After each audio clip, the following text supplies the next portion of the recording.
मुख्यमंत्री देवेंद्र फडणवीसांच्या हस्ते सुरेश धस यांचा मतदारसंघ असलेल्या आष्टीमध्ये विविध विकास कामांचं उद्घाटन करण्यात आले। या कार्यक्रमात जोरदार शाब्दिक फटकेबाजी करण्यात आली। सुरेश धस यांनी देवेंद्र फडणवीसांचा उल्लेख बाहुबली असा केलाय।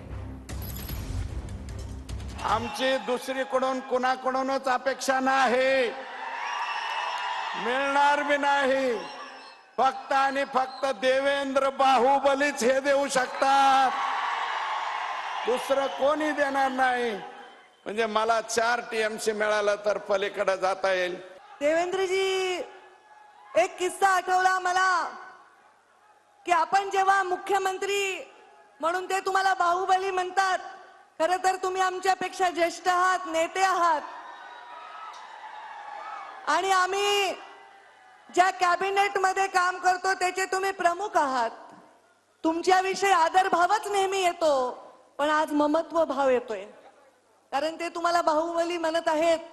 काही वर्षापूर्वी मला शिवगामिनी म्हणत होती, तर शिवगामिनी बाहुबलीची आई आहे आणि त्याच्यामुळे मला आज तुम्हाला बघताना वेगळाच भाव आला। 2019 मध्ये पूर्ण बहुमत येऊन सुद्धा तुम्ही राज्याचे मुख्यमंत्री झाला नाहीत। जनादेश तुमच्या बाजूने होता, पण पहाटेच आमचा जनादेश चोरून नेला। ज्या प्रकारे आपल्यावर राजकीय आणि कौटुंबिक जीवनातून उद्ध्वस्त करण्याचे कटकारस्थानं राखली गेली, रचली गेली, परंतु आपण कुशाग्र बुद्धीने जो संघर्ष केला ना साहेब, तोडच नाही, बिनजोड पहिलवान मानतात, तो बिनजोड पहिलवान आहेत तुम्ही। या कामामुळे ज्यांचा उल्लेख या तालुक्यामध्ये आधुनिक भगीरथ म्हणून होणार आहे, असे आपले लोकप्रिय आमदार सुरेश अण्णा धस। मला मंत्रिपद नको, मला पालकमंत्रीपद नको, आणखी दुसरं काही देऊ नका साहेब, फक्त हे 4 टीएमसी आणि तिकडचं 3.5 टीएमसी।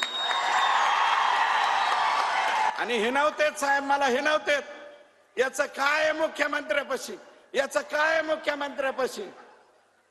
मला म्हणते तेरे पास क्या है, तर मी म्हणतो मेरे पास देवेंद्र फडणवीस साहेबाचा आशीर्वाद आहे।